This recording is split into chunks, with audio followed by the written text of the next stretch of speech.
Free hand রাইটিংয়ের জন্য আমাদের tense সম্পর্কে একটু ক্লিয়ার ধারণা থাকতে হবে।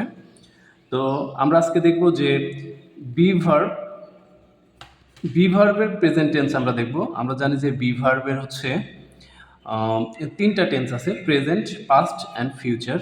আমরা আজকে দেখব হচ্ছে বি ভার্বের প্রেজেন্ট টেন্স। বি ভার্বের প্রেজেন্ট টেন্সে আছে হচ্ছে এম, ইজ, আর। এর মানে হচ্ছে হওয়া বা অবস্থা, মানে সাবজেক্ট নিজে কোথাও আছে অথবা সে নিজে কোনো কিছু হয়, এটা বোঝাবে। আর ফ্রি হ্যান্ড রাইটিংয়ের জন্য আমাদের আরেকটা যে জিনিস খুবই গুরুত্বপূর্ণ সেটা হচ্ছে যে আমরা প্রথমে সাবজেক্ট লিখব, তারপরে ভার্ব লিখব। প্রথমে সাবজেক্ট, এরপরে ভার্ব। আর আমাদের কোনো কিছু মানে মনোযোগ সহকারে ওইভাবে খেয়াল করা লাগবে না। জাস্ট আমরা যদি সাবজেক্ট আর ভার্বকে মেক শিওর করতে পারি, তাইলে আমাদের হচ্ছে মোটামুটি আমরা ফ্রি হ্যান্ডে লিখতে পারবো, যে কোনো প্যারাগ্রাফ হোক, কম্পোজিশন হোক। জাস্ট আমরা কিছু সহজ ড্রিল দেখব, যাতে আমরা টেন্স সম্পর্কে একদম ক্লিয়ার ধারণা থাকে আমাদের। তো একটা সেন্টেন্স দেখি যে আমি একজন ছাত্র। এই সেন্টেন্স খুবই সহজ একটা সেন্টেন্স। জাস্ট আমাদের টেন্স সম্পর্কে একটু ক্লিয়ার ধারণা রাখার জন্য আমরা এত সহজ সহজ বাক্য দেখছি। যে এই সেন্টেন্সটাই আমরা এই উপরে যে হওয়া বা অবস্থা দেখলাম, হওয়া বা অবস্থা, এটার সাথে মিলাবো যে এটা হওয়া বা অবস্থার সাথে কোনোভাবে রিলেটেড কি না। জাস্ট এটাকে আমরা এভাবে চিন্তা করবো যে আমি হই একজন ছাত্র। আমি হই একজন ছাত্র। তাহলে এটা অবশ্যই প্রেজেন্ট টেন্সের হওয়া বা অবস্থার ব্যবহার, বি ভার্বের প্রেজেন্ট টেন্স। তাহলে আমরা জানি যে আই সাবজেক্ট, আই হচ্ছে সাবজেক্ট, এর সাথে ভার্ব বসে এম, আই এম, আমি হই একজন ছাত্র, এ স্টুডেন্ট, আমি হই একজন স্টুডেন্ট। আচ্ছা, এরপরে আমরা আরেকটা খুবই সহজ বাক্য দেখব যে আমি এখন খুব ব্যস্ত। আমি এখন খুব ব্যস্ত, এটাও আমরা আগের সাথে রিলেট করব। এখানে হওয়া বা অবস্থা এই রিলেটেড কোনো সেন্স আছে কি না। যে আমি হই এখন খুব ব্যস্ত, আমি হই এখন খুব ব্যস্ত। তাহলে এটাও সেই আগের হওয়া বা অবস্থার মতো আসছে। তো সাবজেক্ট হচ্ছে আই, ভার্ব হচ্ছে এম, আমি হই খুব ব্যস্ত, very busy, very busy, I am very busy এখন, নাও। আমি হই খুব ব্যস্ত, আমি আজ খুব খুশি, আমি আজ খুব খুশি। সাবজেক্ট হচ্ছে আই, ভার্ব হচ্ছে হই, আমি হই খুব খুশি, আই অ্যাম, আমি হই খুব খুশি, যে হচ্ছে very happy, I am very happy today. আমি ক্লাসে আসি, আমি ক্লাসে আসি।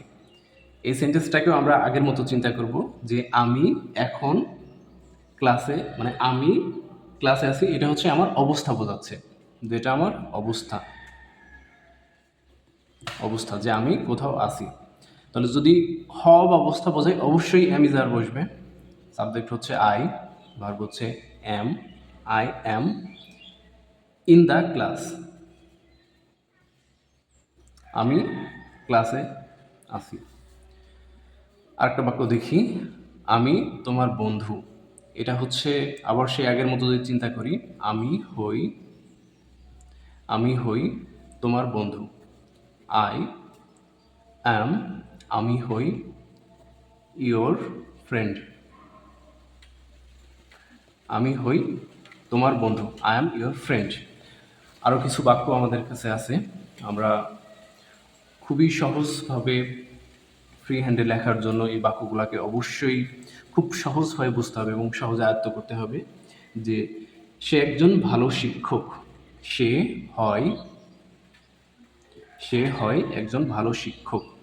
সাবজেক্ট হচ্ছে হি, ভার্ব হচ্ছে ইজ, সে হয় একজন ভালো শিক্ষক, a good teacher,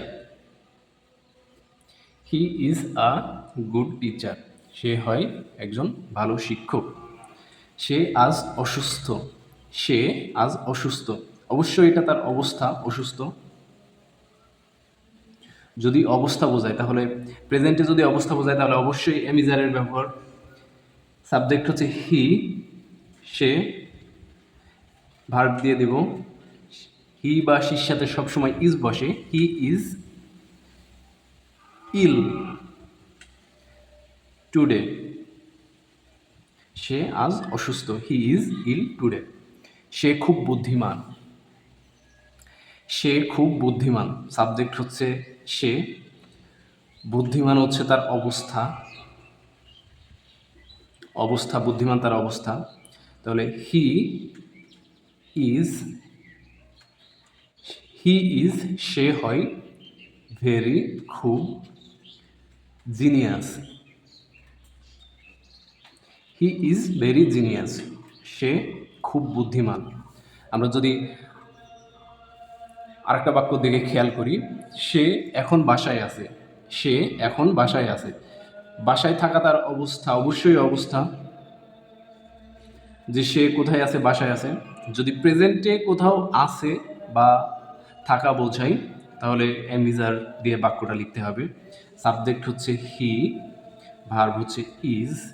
he is at home নাও।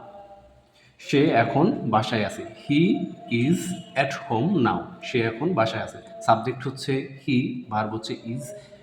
কেন ইজ? কারণ প্রেজেন্টে তার অবস্থা বোঝাচ্ছে যে সে বাসায়। তাহলে হব অবস্থা যদি বোঝায় তাহলে অ্যামিজার হবে, আর হির সাথে সবসময় ইজ বসে। আর একটা বাক্য যদি দেখি যে সে খুব পরিশ্রমী। সে খুব পরিশ্রমী। সাবজেক্ট হচ্ছে সে, পরিশ্রমী তার অবস্থা। তাহলে মামা যদি অবস্থা বোঝাই তাহলে ভার্ব কী হবে প্রেজেন্টে? অ্যামিজার, আর হির সাথে সবসময় ইজ বসে। হি ইজ খুব, ইংরেজি হচ্ছে very. He is very industrious, পরিশ্রমী। ইন্ডাস্ট্রিয়াস।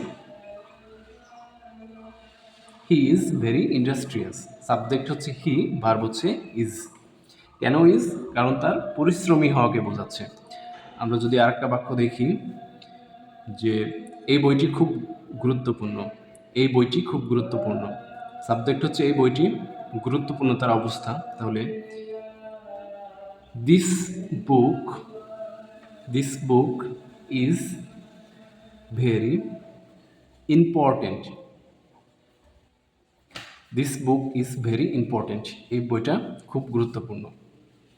আমরা যদি আরেকটা বাক্য দেখি যে এই ঘরটি খুব পরিষ্কার। এই ঘরটি খুব পরিষ্কার। পরিষ্কার হওয়া তার অবস্থা বোঝাচ্ছে, অবশ্যই অবস্থা। যদি অবস্থা হয় তাহলে অ্যাম, ইজ অথবা আর বসবে। ঘর হচ্ছে হাউস। দিস হাউস, এই ঘরটি।